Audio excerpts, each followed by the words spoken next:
এই কনকনে শীতে প্রতিদিন বাড়ির কাজকর্ম করতে গিয়ে অনেক সমস্যার সম্মুখীনই আমরা হই। তো এই সমস্যাগুলোর যাতে আমরা খুব সহজেই সমাধান খোঁজ করে পাই, তার জন্য আজকে নিয়ে চলে এসেছি কতগুলো টিপস অ্যান্ড ট্রিক্স। তো চলো আজকের ভিডিওটি তোমরা দেখো, তাহলে তোমরা নিশ্চয়ই তোমাদের কিছু কিছু সমস্যার সমাধান অবশ্যই খোঁজ করে পাবে এই ভিডিওর মধ্যে। তো ভিডিওটি প্রথম থেকে শেষ পর্যন্ত দেখো, যদি ভালো লাগে অবশ্যই একটা লাইক করে দিও। আর হ্যাঁ, আমার চ্যানেলটি যদি সাবস্ক্রাইব করে না থাকো তাহলে প্লিজ চ্যানেলটি সাবস্ক্রাইব করে পাশে থেকো, তাহলে এই ধরনের ভিডিওগুলো আমি যখনই ছাড়বো তোমরা অবশ্যই দেখতে পাবে। পিকে ম্যাজিক ফুড ফ্যাক্টরিতে তোমাদের সকলকে স্বাগত জানিয়ে শুরু করছি আজকের প্রথম ট্রিক। বাজার থেকে আমরা এই ধরনের ঘিয়ের কৌটোগুলো কিনে নিয়ে আসি, আর আমরা সেটাই কিন্তু খেতে শুরু করি, কিন্তু আমরা একটুও বুঝতে পারি না যে ঘিটা আসলে ভেজালযুক্ত না ভেজাল মুক্ত। তো সেই ট্রিকটাই আমি তোমাদের সঙ্গে শেয়ার করব, যেটা তোমরা দেখলে অবশ্যই নিজেরা চিনে ফেলতে পারবে যে ঘিটা ভালো না খারাপ। তো আমি একটা বাটিতে সামান্য জল দিয়েছি, আর এই জলে 2 ফোঁটা ঘি দিয়ে দিয়েছি। আর দেখো ঘিটা কিন্তু মানে তলিয়ে যায়নি, আর উপরে ভেসেও উঠেনি, ঠিক মাঝামাঝি জায়গায় রয়ে গেছে। ঘিটা যদি সম্পূর্ণ জলে ভাসতো তাহলে ঘি ছিল একেবারে পারফেক্ট বা 1 নম্বর ঘি, একেবারে ভেজাল মুক্ত। আর তলায় তলিয়ে গেলে হতো ভেজালযুক্ত, কিন্তু যেহেতু 50-50 ভেবে নিতে হবে অর্ধেক ভেজাল রয়েছে। চলে আসছি পরবর্তী ট্রিকে। শীতের দিনে নারকেল তেল এই বোতল থেকে বের হতে কোনো মতেই চাই না। তেল ভিতরে একেবারে জমাট বেঁধে গেছে, দেখতেই পাচ্ছ কোনোভাবে তেল বেরিয়ে আসছে না। আর যদি রোদ্রের অপেক্ষা করি, যেটা রোদ্রে রেখে ভিতরে তেলটা গলে যাবে তারপরে মাথায় দেব, তো সারাদিন পার হয়ে যাবে, কারণ রোদ্রের টেম্পারেচারও এই শীতের সময় সেরকম থাকে না। আর এটা তো কোনোভাবে উনানের পাশেও নিয়ে যাওয়া যাবে না। তো এটা কিভাবে আমি গলাবো, তো সেই ট্রিকটাই আমি তোমাদের সঙ্গে শেয়ার করছি, চলো দেখে নাও। এখানে আমি একটা গ্লাস নিয়েছি, আর গ্লাসের মধ্যে এই তেলের বোতলটা রেখে দিলাম, আর তারপরে এই গ্লাসের মধ্যে দিয়ে দেব আমি গরম জল। জলটা খুব বেশি নয়, উষ্ণ গরম হলেই হবে। এখানে গরম জল দিয়ে প্রায় 5 মিনিটের জন্য আমি রেখে দেব। 5 মিনিট পরে আমি ফিরে আসছি, তারপরে তোমাদের দেখাচ্ছি।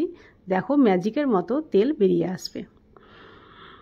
দেখো 5 মিনিট হয়ে গেছে, এবার আমি এটা বের করে নিলাম। এবার চলো একটা পাত্রে আমি তেল ঢেলে দেখাচ্ছি। খুব সহজেই তেল কিন্তু বেরিয়ে আসবে, কারণ এতক্ষণে তেল ভিতরে গলে গেছে। দেখো কত সহজে তেল বেরিয়ে আসলো। তো একটু বুদ্ধি খাটিয়ে কাজ করলে কোনো কাজই কঠিন নয়, সব কাজই সহজ হয়ে যায়। চলে আসছি পরবর্তী ট্রিকে। আমি এখানে নারকেল তেল একটা বাটিতে নিয়ে নিয়েছি। এবার দেখো এই তেলের মধ্যে মিক্স করে দিচ্ছি কর্পূর। বাজার থেকে এই কর্পূর কিনে পাওয়া যায়। তো আমি এখানে সামান্য পরিমাণে কর্পূর এর সঙ্গে ভালোভাবে মিক্স করে নেব। এবার এটা কি করব চলো সেটাও বলে দিই। এই শীতের দিনে বিশেষ করে বাচ্চাদের গায়ে অনেক সময় ছোট ছোট দানা দানা র্যাশেস বেরিয়ে যায়। এই উলের জামা কাপড় পরতে গিয়ে অনেক সময় কি হয়, ইচিংও হয় সেটাতে, আর খুব ছোট ছোট র্যাশেস বেরিয়ে যায়। তো তোমরা সেই জায়গাগুলোতে এটা ম্যাসাজ করে দিতে পারো, তাহলে দেখবে খুব সহজে র্যাশেসগুলো ভালো হয়ে যাবে। বড়দের যদি হয় তবুও তারা অ্যাপ্লাই করতে পারে। বিশেষ কথা হলো যে সামান্য কোনো অ্যালার্জি জাতীয় কিছু জিনিস গায়ে দেখতে পেলে এটা দেওয়া যেতে পারে। চলে আসছি পরবর্তী ট্রিকে। রুটি করতে করতে যে বেলনটা থাকে, এটার গায়ে অনেক সময় দেখো এইভাবে দাগ বসে যায়, আর এটা পরিষ্কার করেও উঠতে চায় না, মানে একেবারে অমসৃণ হয়ে যায়। তো এটা পরিষ্কার করার জন্য আমি নিয়ে নিয়েছি 1 টুকরো শিরিষ কাগজ, আর শুকনো অবস্থাতে এইভাবে ঘষে নিচ্ছি। দেখো ঘষে ঘষে একেবারে মসৃণ হয়ে যাচ্ছে, আর উপর থেকে একটা লেয়ার উঠে আসছে। সেটা ময়লা নয়, তবে সেই কাঠেরই কিছু একটা পাতলা লেয়ার, যেটা উঠে আসলে একেবারে মসৃণ হয়ে যাবে, এবড়ো খেবড়ো হয়ে আর থাকবে না। দেখো এইভাবে ঘষে ঘষে আমি একেবারে মসৃণ করে নিয়েছি। এবার হাতে সামান্য সর্ষের তেল নিয়ে আর এর গায়ে শুধু যদি একটু লাগিয়ে দিই, তাহলে দেখবে একেবারে নূতনের মতো হয়ে যাবে, চকচকে। এইভাবে যদি ছোট ছোট জিনিসগুলো তোমরা করে নাও, তাহলে জিনিসগুলো থাকবে খুবই সযত্নে। দেখো কতটা চকচক করছে, আর মনে হচ্ছে যে এটা একেবারে নতুন জিনিস, যেটা বাজার থেকে হয়তো এক্ষুনি কিনে নিয়ে আসা হয়েছে। চলে আসছি পরবর্তী ট্রিকে। এখানে আমি একটা শসা ছিলে রেখেছি, আর এই শসা আমরা সাধারণত স্যালাড করেই খাই, তবে শসার স্যালাডটা যদি একটু অন্যরকমভাবে করা যায় তাহলে মনে হয় বেশি দেখতে ভালো হয়। তো আমি এখানে ছিলে নেওয়া শসাতে একটু কাঁটা চামচ দিয়ে এইভাবে দাগ টেনে নিচ্ছি লম্বা করে। এর ফলে কি হবে যে গোল গোল করে যখন আমি কাটবো চারিধারে একটা সুন্দর ডিজাইন দেখা যাবে, যেমন বড় বড় হোটেলে বা রেস্টুরেন্টে যেভাবে স্যালাড দিই আর কি, সেই ডিজাইনটাই তৈরি হয়ে যাবে। আর এইভাবে ডিজাইন করা শসা যদি তোমরা প্লেটে দাও বা সার্ভ করো তো বাড়িতে গেস্ট আসলেও একটু অন্যরকম দেখাবে আর ভালোও লাগবে দেখতে। আর বাচ্চারা যদি পায় তারা তো খুশি খুশি খেয়েই ফেলবে। দেখো ডিজাইনটা কত সুন্দর হয়েছে, একটু কাছে থেকে দেখাবার চেষ্টা করছি আমি, তোমরা দেখলেই বুঝতে পারবে যে এর ধারগুলো দেখো কত সুন্দর একটা ডিজাইন ক্রিয়েট করেছে। তো এইভাবে তোমরা স্যালাডে একটু ডিফারেন্ট লুক দিতে পারো। চলে আসছি পরবর্তী ট্রিকে।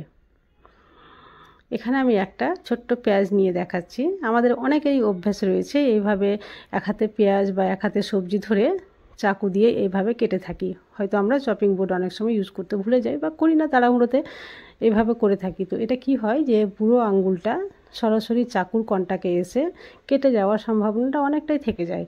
তো আমাদের যখন কাজ করি আর কি তখন হয়তো ভুলেই যাই যে আমাদের হাতটা কেটে যেতে পারে, কেটে যায় তারপরে বুঝতে পারি।